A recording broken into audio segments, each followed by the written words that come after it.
Jay is back, and I got a really cool system that I'm going to play today, which I think a lot of you guys have probably seen this one, but we're going to play it a little bit differently. One of the things that I think has been I don't want to say misconstrued. I talk about this a little bit on some of the shorts that I do. Is you never just want to follow a strategy completely. You have to be able to, especially in Baccarat, you have to be able to kind of recognize some patterns, like pattern recognition, those kind of things. It's important. If you bet just one side, eventually you're going to get toast unless you've got a fairly decent bankroll. So there's a couple of things I want to do today. The first one is we're going to play the standard player banker, player banker banker. Again, you've heard me mention this before. I don't recommend just sticking to that and that alone. I've had times where I've gone 10 bets, and if I didn't have the bankroll, I would have gotten handled. But this is for fun, and we've got a $5,000 bankroll, so we're going to bet a little loose today. One of the things that I think is extremely important when you're playing these kinds of games is I try to run my simulators as I would if I were playing live. I'm not going to put a $1,000 bet out there unless I'm really certain that that's going to happen. And even that, there's no certainty when it comes to gambling. Remember that. There's no certainty when it comes to gambling. We're gambling. It's fun. You have to be able to lose in order to win. So what we're going to do here is, like I said, player, banker, banker, banker. But we're going to do a betting sequence like the Fibonacci and kind of tie those two things together. It's not new, but the way that we're going to play it is a little bit unique because I want you to be able to break free from the strategy if you need to, and you'll see what I'm talking about when things start to happen. So first things first, we're going to put 5 on the banker, and the reason I want to do that is because that allows us to kind of grow that number a little bit larger. What is the max here? Max bet's 5K, so we should be able to go a good round before we have to worry about hitting max tables. Which is really important. You want to make sure that if you're interesting, it's that kind of blackjack. Wow, wicked. Or Baccarat.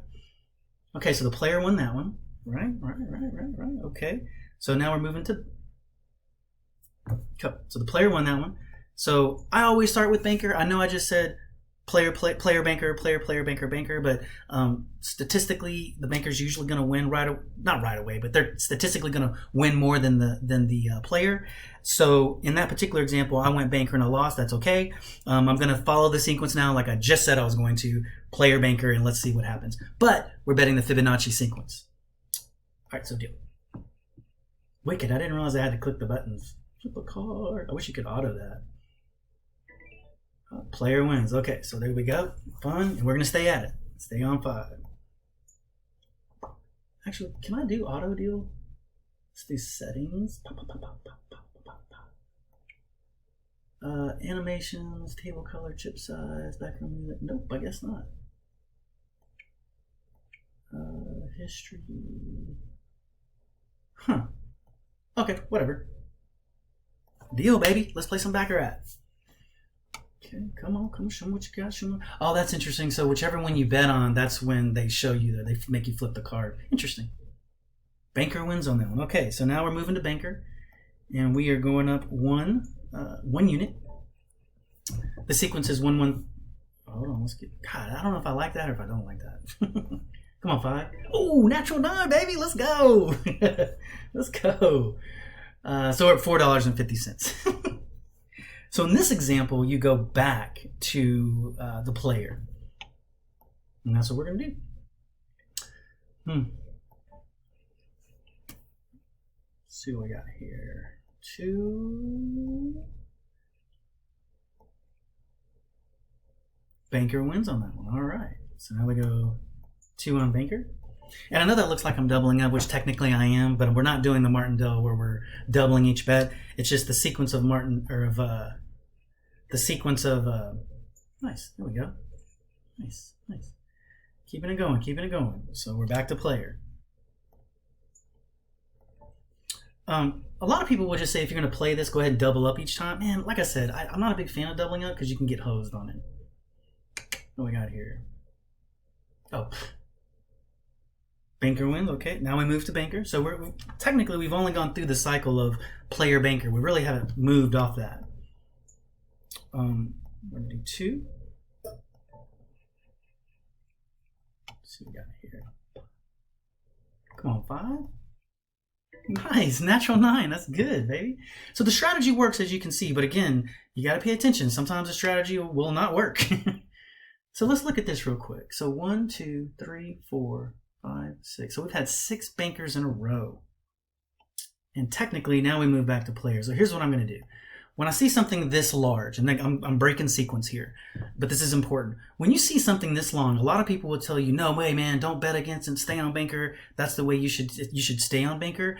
But I have a little bit of a contrast to that. I believe at this point, statistically, player's coming. There's no way around it. In fact, so is tie. So I'm going to actually bet 25 on player and 5 on tie.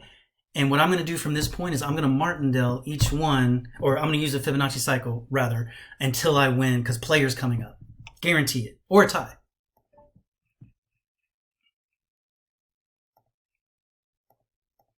We got tie. What did I tell you? What did I tell you? So I have noticed this in many games that when it's in a cycle like this and you see so many bankers in a row or so many players in a row, you can bet both sides, the tie and the player, because you don't really lose that player bet. Now remember, we had 25 on player, and we're going to go back and stay on that because, again, I believe a player's coming. There's no way. Well, there's a way because it's cards and it's gambling, but player, the probability is player's going to win. Boom, baby. That's what I'm talking about. And now we're up, what, $78, and we've been playing for about 7 minutes, right? So in this sequence, technically we go back to the player and we're going to get back to the strategy. But what happened there, and this is important, I wanted to show you, is that I broke away from the Fibonacci cycle. I broke away from the player, banker, player, player, because I did a pattern recognition. I recognized, right, that there were a bunch of bankers in a row. How much is this? 1, 2, 3, 4, 5, 6. I think it was 5 in a row. And anything over 5, you're starting to get into this is hard to say, a statistical advantage on your side, because I think it's 1 in 5,885 hands that a banker or player will go longer than 6 runs, right? And once you start getting 6 and 7, I mean, the probabilities of it flipping to the other side are, I wouldn't say astronomical, but are really good and in your favor. So you can bet a little bit higher and have some confidence that you're going to actually win that. And like I said, obviously this doesn't work out like that all the time, but that was perfect. I got to call that out. I said a tie was coming in, and again, it's gambling. I'm not some fortune teller, but probability wise, the tie came up and we won $45, right? Not bad, not bad. So now we're going to go back to our original bet, which is 5, and we're going back to player, banker, player, player, banker, banker. Now, also pattern recognition, right? There's been a lot of bankers that have happened. So more than likely, some players are going to start popping up. Maybe there's going to be a player run coming up. Maybe there's not, right? Like, you don't get stuck on those things.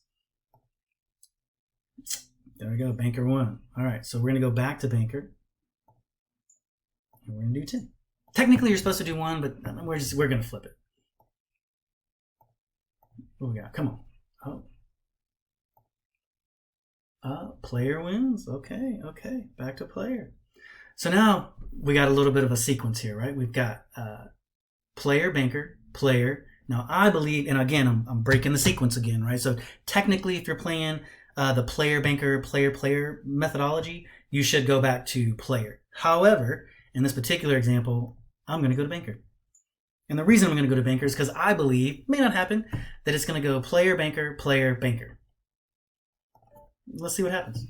Might not happen, but you know, that's my theory anyway. Boom, let's go. Yes, baby.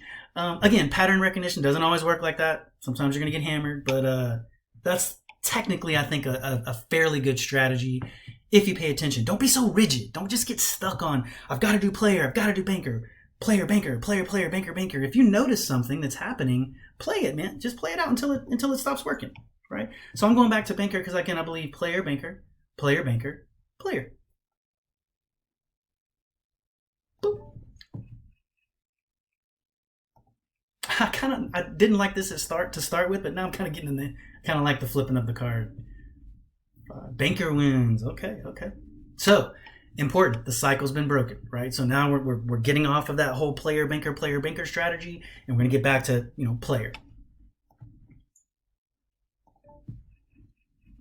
And I'm just starting over in the sequence, really. I'm not, there's no, specialty here. Oh, 8 player wins. Okay, dude, we're doing good. Doing good. We're down, so 73, I think we're down. Well, we're not down anything because we started with 5,000, but player won that one. So let's go back to player. Ooh, don't like seeing the banker have a 7 right away. Come on, 8. Oof. 5? Well, 5, but not the 5 we wanted, right? Okay, so banker, player, banker. Ooh, we got another strategy thing going here. Oh, no, that's not right. Player, bank. We're going player. It's going to double up. Now, this is where, when you're playing for not real, you can be a little more risky. And here's what I mean by that. If we don't win this one. Oh, good one, banker. You can just start doubling up right here. Now, again, players coming. Now, we just saw a huge run here. So my expectation is that players should start to come back here because in most shoes, and you tell me if I'm wrong, sometimes you can get anywhere between a 40 and 60 hands in one particular shoe, right? If you're playing long enough, most of the time you'll have 28 bankers and 28 or 26 players and a few ties, right? Something within that range. So if you're seeing, like if you're getting close to the end of the deck, I don't think this tells us how many hands that we've played, but you can actually see that in other strategies. See where you're at in the deck. If you've got 38 players and you're almost done with the shoe, banker's going to start coming up no matter what it is. That's just the odds of it happening. Okay, so I'm going to go player, and I'm going to double. I did 10 last time. I'm going to do 20. And I know what you're saying, but James, you're going against your strategy. You don't like doubling up. I don't, but in these situations, you can't. And there it is right there. So boom. Nice. That's a nice little win there. Nice little win there. So we're 50-78. So it's 12 minutes. I think you guys can understand a strategy. The whole point of this video was that, yes, you can play a strategy. Player, banker, player, player, banker, banker. You can bet banker nonstop. You can bet payer nonstop. But you want to be cautious and aware of pattern recognition. Like what's happening right here. If we were betting player on this run, we just got hammered, right? So 5, 10, 20, 40, 80, 120, that's a tie. So but you're $80 in the hole already before you're actually, jumping on board. So I recommend 2 styles. Pattern recognition, right? Go in with the strategy, know what you're going to do, know what you're going to bet. Then pay attention to what happens, right? Mike Tyson said this perfectly. Everybody's got a plan until you get punched in the face. Same example. When the first cards start coming out, every deck is going to be different. Every shoe is going to be a little bit different, rather. Some are going to be more player dominant to begin. Some are going to be more banker dominant to begin. Pay attention to what's happening. Once you don't know what's going on and it's just kind of choppy, go back to your strategy of whether it's one side or the other, or player, banker, player, banker. Honestly, it really doesn't matter. The goal is just bankroll management and paying attention to what's happening in front of you. I hope you guys enjoyed the video. This is Vegas J. I'll see you guys next time. Oh, one more thing. Sorry. I got out too early. We are playing this strategy live. This is the $10,000 a month series that we're doing. So make sure and jump on board with regards to watching that video because it is sick and super fun. And you actually watch me use this video. Or not video, but you actually watch me play this strategy live to make $10,000 a month. All right. So double time, Vegas J out. See you later.